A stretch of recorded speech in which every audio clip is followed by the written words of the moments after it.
Vous pouvez mourir en mangeant. Pas dans des circonstances extrêmes, pas à cause d'un poison, pas d'une allergie rare, juste en avalant de travers. Aux États-Unis, quelqu'un meurt d'étouffement toutes les 2 heures et demie. C'est la 4e cause de mort accidentelle chez l'adulte. Un dîner, une conversation, un éclat de voix au mauvais moment, et c'est terminé. Mais voilà ce qui devrait vous glacer le sang. Ce n'est pas un accident de parcours, ce n'est pas un bug que l'évolution n'a pas eu le temps de corriger, c'est un choix. Un choix inscrit dans votre gorge, dans votre anatomie, dans chaque repas que vous prenez depuis votre naissance. Regardez n'importe quel autre primate, un chimpanzé, un gorille, un orang-outan, aucun d'eux ne peut mourir comme ça, leur corps ne le permet pas. Pourquoi sommes-nous les seuls ? Pourquoi l'évolution aurait-elle conservé, pendant 200 000 ans, un système capable de nous tuer à table? Il y a une réponse, et elle va changer la façon dont vous entendez chaque mot que vous prononcez. Parce que cette faille, c'est précisément ce qui nous a permis de parler. Commençons par un fait simple. Chez la plupart des mammifères, le système est presque parfait. Prenez un chimpanzé, ou même votre chat si vous en avez un. Quand ils mangent, quand ils boivent, leur larynx est positionné très haut dans la gorge, presque collé aux fosses nasales. Résultat, 2 circuits totalement séparés, 2 autoroutes parallèles qui ne se croisent jamais. L'air passe d'un côté, la nourriture de l'autre. Ils peuvent respirer et avaler en même temps, sans effort, sans risque, sans y penser. Imaginez une bouteille d'eau avec 2 compartiments complètement étanches, l'un pour le liquide, l'un pour l'air. Impossible de se tromper de passage. C'est exactement ce que la nature a construit chez eux. Et ce système est tellement efficace, tellement bien conçu, qu'on le retrouve aussi chez les nourrissons humains. Durant les premiers mois de vie, un bébé peut téter et respirer simultanément, sans jamais s'étouffer, sans jamais marquer de pause. Vous avez peut-être vu ça, un nouveau-né qui boit et dont la respiration ne s'interrompt pas une seule seconde, comme si avaler et respirer étaient 2 actions parfaitement indépendantes. Parce qu'à ce stade, elles le sont. La nature avait prévu un système sécurisé, pour nous aussi. Mais quelque chose change. Vers l'âge de 3 à 4 mois, une transformation s'opère, discrète, invisible à l'œil nu, mais radicale. Le larynx descend. Pas d'un coup, progressivement, millimètre par millimètre, semaine par semaine. Et en descendant, il libère un espace au-dessus de lui, un espace vide, un couloir nouveau. Ce couloir, c'est le pharynx. Et c'est là que tout se complique. Parce que maintenant, les 2 autoroutes parallèles ne sont plus parallèles. Elles convergent, elles se croisent, elles partagent le même carrefour. L'air et la nourriture doivent emprunter le même passage.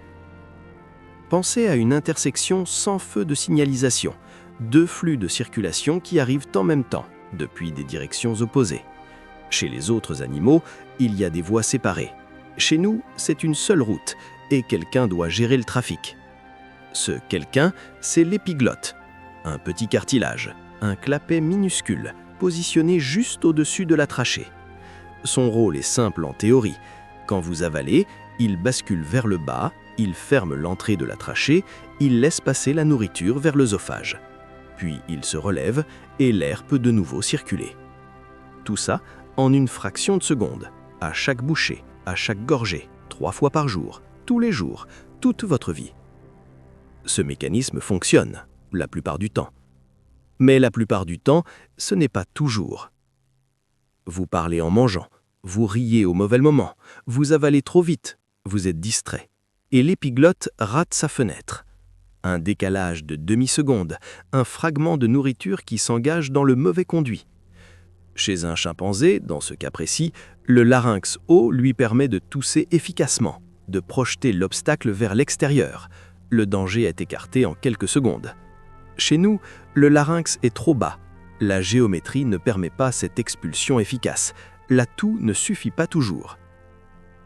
C'est pour ça que la manœuvre d'Heimlich existe. C'est pour ça qu'on l'enseigne dans les premiers secours. C'est pour ça que des milliers de personnes meurent chaque année dans leur cuisine, à leur table, en famille. Alors voilà la question qui devrait vous obséder. L'évolution, ce processus impitoyable qui élimine tout ce qui nuit à la survie, a maintenu ce système pendant des centaines de milliers d'années. Elle aurait pu le corriger, elle ne l'a pas fait. Pourquoi? Parce que ce danger, ce risque permanent, cette faille apparente, protège quelque chose de bien plus précieux que votre sécurité. Revenons une seconde à ce carrefour, ce pharynx, cette intersection sans feu. Vous l'avez depuis vos 4 mois. Vous vivez avec lui depuis toujours, et pourtant, vous n'y pensez jamais. Parce que la plupart du temps, le système fonctionne. Pas parce qu'il est parfait, mais parce qu'il est rapide. Voici ce qui se passe dans votre gorge chaque fois que vous avalez. En moins d'1 seconde, votre langue se rétracte et pousse le bol alimentaire vers l'arrière. Votre voile du palais se soulève pour bloquer les fosses nasales, les muscles du pharynx se contractent en séquence comme une vague. Et au moment précis où la nourriture arrive au carrefour, l'épiglotte bascule. Elle ferme la trachée, elle laisse passer la nourriture vers l'œsophage, puis elle se relève. Tout ça en 0,5 secondes, une demi-seconde, à chaque bouchée, à chaque gorgée, 20 fois par repas, 365 jours par an. Et cette chorégraphie ne tolère aucune improvisation. Parce que les 2 actions les plus naturelles du monde, manger et parler, utilisent exactement le même équipement, la même gorge, le même carrefour, le même espace. Et elles ne peuvent pas fonctionner en même temps. C'est pour ça que votre mère vous disait de ne pas parler la bouche pleine. Ce n'était pas une question de politesse, c'était une question de survie. Quand vous parlez, l'épiglotte reste ouverte. Le passage vers la trachée est libre. Et si une particule de nourriture arrive à ce moment précis, c'est ce qu'on appelle une fausse route. Un terme médical froid pour désigner quelque chose de brutal. La nourriture qui prend le mauvais chemin, qui s'engage vers les poumons au lieu de l'estomac. Dans le meilleur des cas, une quinte de toux, une gêne, un moment d'inconfort. Dans le pire des cas, une obstruction complète, 0 air, 0 oxygène et 4 à 6 minutes avant les premières lésions cérébrales irréversibles. 4 à 6 minutes, le temps d'un court trajet en voiture, d'une chanson sur une playlist. Maintenant, voilà ce qui devrait vous sembler étrange. L'évolution est un processus brutal, implacable. Elle ne garde que ce qui fonctionne, elle élimine ce qui tue. Un prédateur trop lent disparaît, une proie trop visible disparaît, un organe défaillant disparaît. C'est la règle, la seule règle qui compte depuis 4 milliards d'années. Alors, comment expliquer que ce carrefour dangereux, cette faille anatomique, soit présente chez chaque être humain sur Terre? Des chercheurs ont proposé des hypothèses. La première, la descente du larynx aurait permis à nos ancêtres de produire des sons plus graves, des voix plus profondes, des voix qui inspirent la crainte, qui font paraître plus grands, plus dominants, plus menaçants. Un avantage dans les confrontations entre groupes rivaux. La deuxième hypothèse, une meilleure respiration à l'effort. Un larynx plus bas permettrait un passage d'air plus large. Un avantage pour la course d'endurance, cette stratégie de chasse unique à Homo sapiens qui consistait à poursuivre les proies jusqu'à épuisement. Des hypothèses plausibles, des hypothèses logiques, mais insuffisantes. Parce qu'en évolution, un avantage ne justifie pas un risque de mort quotidien, pas sur centaines de milliers d'années, pas à l'échelle de toute une espèce. Si le seul bénéfice était une voix plus grave ou une meilleure ventilation, la sélection naturelle aurait trouvé une solution moins létale. Elle avait le temps. Donc, il manque quelque chose d'assez puissant pour faire pencher la balance, quelque chose que l'évolution a jugé plus précieux que votre vie. Et ce quelque chose, vous l'utilisez en ce moment même. Revenons à ce pharynx, cet espace vide que le larynx a créé en descendant. Jusqu'ici, on l'a présenté comme un problème, un carrefour dangereux, une faille anatomique. Mais regardons-le différemment. Un espace vide, c'est aussi une chambre de résonance. Voici ce que font les autres primates quand ils vocalisent. Un chimpanzé peut produire des sons, des cris, des grognements, des appels, parfois même des dizaines de signaux différents. Mais ces sons sont contraints, limités, écrasés par la position haute du larynx. Il n'y a pas assez d'espace pour que le son se déploie, pour qu'il se module, pour qu'il prenne des formes différentes. C'est comme essayer de jouer de la musique dans un couloir d'1 mètre de large. Les notes existent, mais elles ne peuvent pas résonner. Maintenant, imaginez qu'on abatte un mur, que le couloir devienne une salle. Soudain, le son change, il s'enrichit, il se transforme. C'est exactement ce qui s'est passé dans la gorge d'Homo sapiens. En descendant, le larynx a abattu ce mur, il a créé une salle au-dessus de lui, le pharynx. Et dans cette salle, pour la première fois dans l'histoire des primates, les sons ont pu résonner librement, se moduler, s'étirer, se contracter, changer de timbre, changer de hauteur. Et surtout, produire quelque chose qu'aucun autre primate ne peut reproduire de façon fiable, des voyelles. A, E, I, O, U. 5 sons en apparence simples, 5 sons que vous avez appris avant même de savoir marcher. Mais ces 5 sons sont la colonne vertébrale de presque tous les langages humains. Pourquoi les voyelles sont-elles si importantes? Parce qu'elles sont précises, reproductibles, universellement reconnaissables. Le son A, produit par une gorge humaine, est reconnaissable comme un A par n'importe quel autre humain sur Terre, quelle que soit sa langue maternelle, quelle que soit sa culture. Les chimpanzés ne peuvent pas faire ça, pas de façon stable, pas de façon contrôlée. Leur anatomie ne le permet tout simplement pas. Des recherches en phonétique computationnelle ont montré que l'espace pharyngien humain permet une différenciation acoustique des voyelles environ 3 fois supérieure à celle des autres grands singes. 3 fois. C'est la différence entre un instrument capable de jouer 3 notes et un orchestre complet. Mais une capacité physique ne suffit pas. Avoir la gorge pour parler, c'est avoir les cordes d'un violon. Encore faut-il avoir quelqu'un pour en jouer.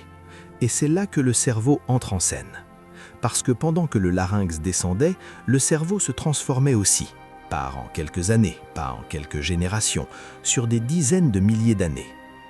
2 régions en particulier ont explosé en taille et en complexité.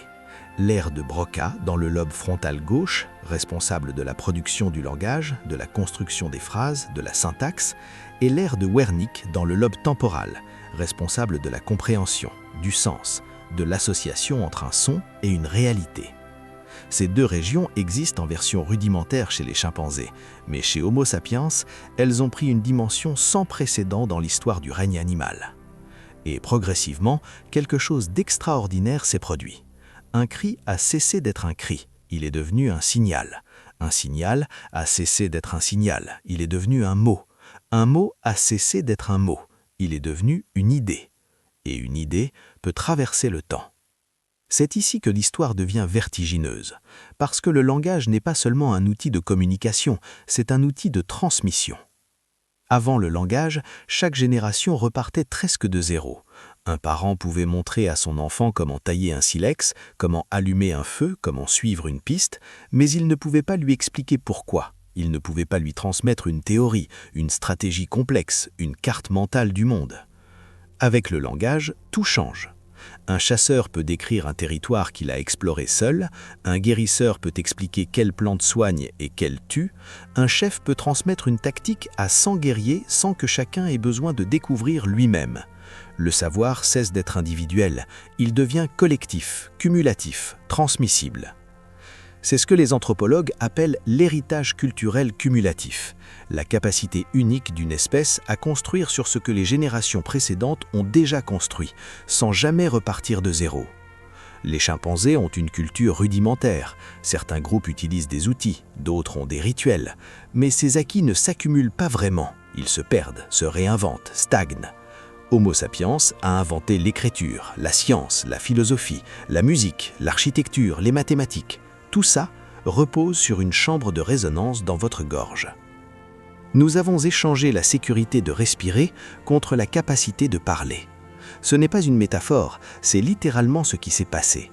L'évolution a fait un calcul froid, implacable, le risque d'achouffement d'un individu contre la capacité de toute une espèce à se coordonner, à apprendre, à transmettre. Et elle a choisi la parole. C'est ça le deal faustien. Vous pouvez mourir en avalant de travers, mais en échange, vous pouvez dire « je t'aime », vous pouvez raconter une histoire, vous pouvez transmettre une idée à quelqu'un que vous ne rencontrerez jamais. Sans cette faille, il n'y aurait peut-être jamais eu d'histoire à raconter. Alors, récapitulons. Vous êtes né avec un système parfait, 2 circuits séparés, aucun risque. Et vers 4 mois, ce système a été sacrifié. Pas par accident, pas de négligence de l'évolution, par calcul. Un espace a été créé dans votre gorge, un espace dangereux, un espace qui vous expose à chaque repas à une mort possible. Et en échange de ce risque, vous avez reçu quelque chose que nul autre primate ne possède vraiment: la parole. Chaque mot que vous prononcez existe grâce à cette faille. Chaque conversation que vous avez, chaque histoire que vous racontez, chaque idée que vous transmettez, tout ça repose sur un carrefour dangereux dans votre gorge. Sans cette faille, pas de langage structuré, pas de transmission du savoir, pas de civilisation telle que nous la connaissons. Mais voilà quelque chose que nous n'avons pas encore dit, et qui va peut-être vous surprendre. Ce compromis ne concerne pas seulement la parole. Pensez au rire. Quand avez-vous ri pour la dernière fois en mangeant? Vraiment ri, un rire incontrôlable, un éclat de rire qui surgit sans prévenir. Vous ne pouvez pas vraiment, pas sans risquer de vous étouffer. Parce que le rire utilise exactement le même équipement que la parole. Le même pharynx, le même larynx descendu, la même chambre de résonance. Un chimpanzé peut produire quelque chose qui ressemble à un rire, une sorte de halètement rythmique, haletant, saccadé. Mais ce son ne résonne pas, il ne porte pas, il ne remplit pas une pièce. Le rire humain est une explosion sonore complexe, modulée, contagieuse, reconnaissable à dizaines de mètres. Il crée du lien, il signale la confiance, il désamorce les conflits, il soude les groupes. Des chercheurs en psychologie évolutive ont montré que le rire partagé est l'un des indicateurs les plus réables de cohésion sociale dans un groupe humain, plus réable que le langage lui-même dans certaines situations. Et ce rire n'existe que parce que votre larynx est descendu, parce que vous avez ce pharynx, cette faille, ce risque. Vous riez parce que vous pouvez vous étouffer. Laissez ça s'installer un moment dans votre esprit un instant. Le compromis est encore plus profond qu'on ne le pensait. Ce n'est pas seulement la parole que l'évolution a achetée au prix du danger, c'est toute la dimension sociale de l'humanité. La conversation, le récit, le chant et le rire. Tout ce qui nous relie les uns aux autres repose sur cette même anatomie risquée, sur ce même carrefour, sur cette même épiglotte qui fait de son mieux. Alors voilà la question qui reste. Si l'évolution n'avait pas pris ce risque, si ce larynx n'avait jamais descendu, si ce pharynx n'avait jamais existé, serions-nous capables de parler aujourd'hui, de rire ensemble, de nous raconter des histoires? Ou serions-nous restés silencieux? Ce que nous venons de voir n'est pas un détail d'anatomie. C'est la réponse à une question que personne ne pose jamais. Pourquoi sommes-nous humains? Parce qu'à un moment donné, quelque part dans notre histoire, l'évolution a décidé que le risque en valait la peine. Et chaque fois que vous parlez, chaque fois que vous riez, chaque fois que vous partagez une idée avec quelqu'un, vous lui donnez raison. Si ce paradoxe vous a marqué, sachez qu'il n'est pas isolé. Notre corps est rempli de ces compromis étranges, de ces traces d'une évolution qui n'optimise jamais pour le confort, mais toujours pour la survie de l'espèce. Il y a une vidéo qui explore exactement ça, les organes que nous portons encore et qui n'ont plus aucune utilité, des vestiges de ce que nous étions avant. La vidéo est sur votre écran, à droite.